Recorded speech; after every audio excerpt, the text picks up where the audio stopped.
Nalaman lang ho natin, mga kaibigan, na diyan sa may... andali para malaman natin mabuti buong barangay at konseho ng Linyo Bayan, Tigbawan, nag-resign ang lahat dahil sa poultry issue at kasong isinampa laban ho sa kanila.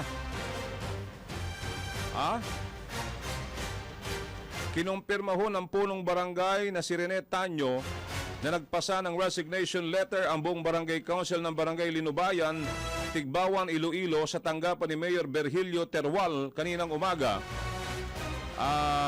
Magkakabisa ang pagbibitiw simula Setyembre 10, 2026. Ang dahilan ng resignation nila ayon kay Tanyo, isa sa pangunahing dahilan ay ang reklamo tungkol sa mabahong poultry farm sa hangganan ng Linubayan at Barangay Sipitan na umano hindi pinagtutunan ng pansin at hindi inaksyonan ng alkalde. Bukod dito, isinampa rin ang kaso laban sa kanya at sa dalawang kagawad dahil sa kanilang pagtindig sa nasabing isyu. Nangangamoy na, bawal na eh. Diba? Kasapin nga natin, nasa linya si Barangay Kapitan ng Linubayan, Tigbawan, Iloilo, Rene Tanyo. Kap, Rene, magandang hapon.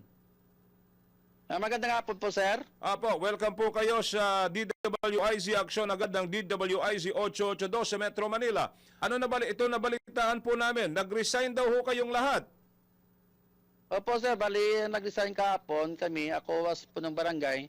Then may 7 kagawads and 1 is key chairman. Bakit to? Siyam kami lahat. Kababasa ko lang. Ang issue, yung poultry farm na mabaho na hindi inaksyonan nitong mayor nyo dyan, si Mayor Virgilio Teruel.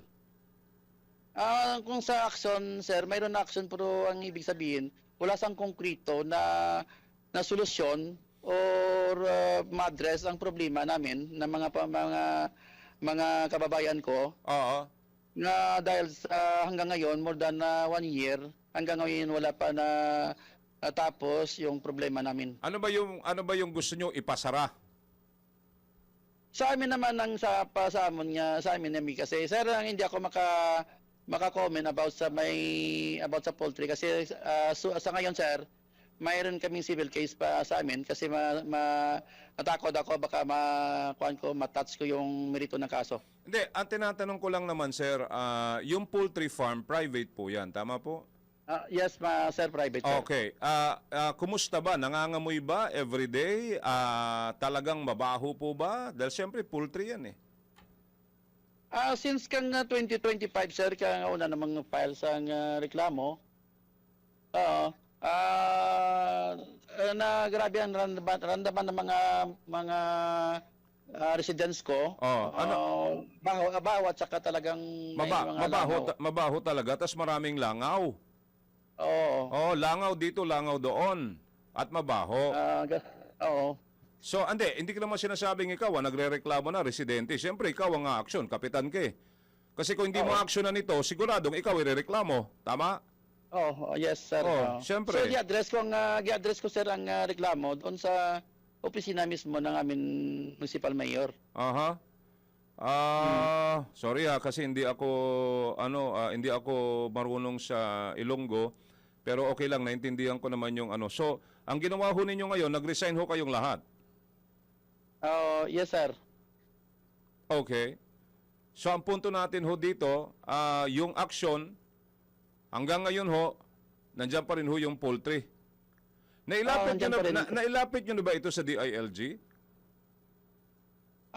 Si DLG concern may mismo na alam yun nung sitwasyon na kinasuhan kami dahil sa pagreklamo namin. Ano sabi ng DILG po? Kasi hindi naman sila maka-intervener daw gawa na nasa korte ng kaso. Patay tayo dyan. Nasa korte na nga yung kaso. Kayo pa yung nakasuhan ngayon. Kaya ngayon masaklap, sir, kung sino pa yung nagreklamo ng about sa baho at sa kalangaw, kami pa na balikan ng kaso. Mario Josep, talaga ito si Mayor, kinasuhan mo pa yung mga taong naglilingkod sa barangay, di ba? Hindi, sir, yung may-ari ng poultry, sir, hindi reklamo ho kayo, sila pa yung nagkaso. Sila na nga yung perwisyo dyan sa barangay ninyo, sila pa ho yung nagkaso. But anyway, nandyan na ho yan. Labanan ho ninyo, at siguro naman ang mga kabarangay ho ninyo ay nakapanig ho sa inyo at pwedeng maging witness. Ang maganda ho nito, pwede nyo ho silang maging mga witness para sa pagpapatotoo po dito po sa problema po dyan sa barangay ho ninyo. Okay? Mhm. Oo, Okay, so oo. may panawagan ho ba kayo sa mga kabarangay ho ninyo? At tayo po'y napapanood naman po sa telebisyon, narinig din sa radyo, malakas ho ang ating tinig sa radyo. Okay, malakas ho, todong lakas ho tayo at saka sa telebisyon sa Aliw Channel 23. Go ahead, Kapitan. Sa kababayan ko, kabarangay ko, sorry for this designation. I know you are feeling regret about sa nangyari, pero yung source ang ginawa po namin ay para sa inyo po, hindi sa personal namin po. At saka yung future generation pa ng mga tao dito sa barangay namin. Okay, naintindihan ko, naawa ho ako sa inyo, sir. Kasi ginagawa nyo lang ang trabaho po ninyo pero kayo pa ho yung nakasuhan at walang nagawa ho yung LGU ho ninyo. Yan nga sa club, sir eh. Yan nga sa club sa lahat. Masaklap ho talaga at sana ho ay ma-realize ho nitong ano ho ninyo, mayor ho ninyo dyan sa lugar na makagawa ho siya ng paraan. Ha? Oo. Di ba? Ako naman ay nananawagan, hindi naman kayo. Ako ay nananawagan si Mayor. Mayor, baka mayroon naman kayo may tutulong dito sa ano ho ninyo, mga opisyalis ho ninyo ng Barangay Linubayan. Imagine nyo, hindi biro ho yung sila po ay magma-mass resignation. Ho ba? Bababa ho sa pwesto na lahat po sila. Hindi po ba? There's something wrong. Okay? Pero saka hindi naman address lahat eh. Hindi naman address lahat. Sa amin naman, gusto naman, oo. So thank you so much, sir. Thank you also. Thank you for opportunity. Yeah, no problem, thank you sir. for opportunity. God bless you, sir. Sige, And pasasaan ba at malulusutan ho ito at lalabas po ang katotohanan. Alright? Salamat po. Salamat Thank you. po. Serbisyong may malasakit, aksyong walang atrasan.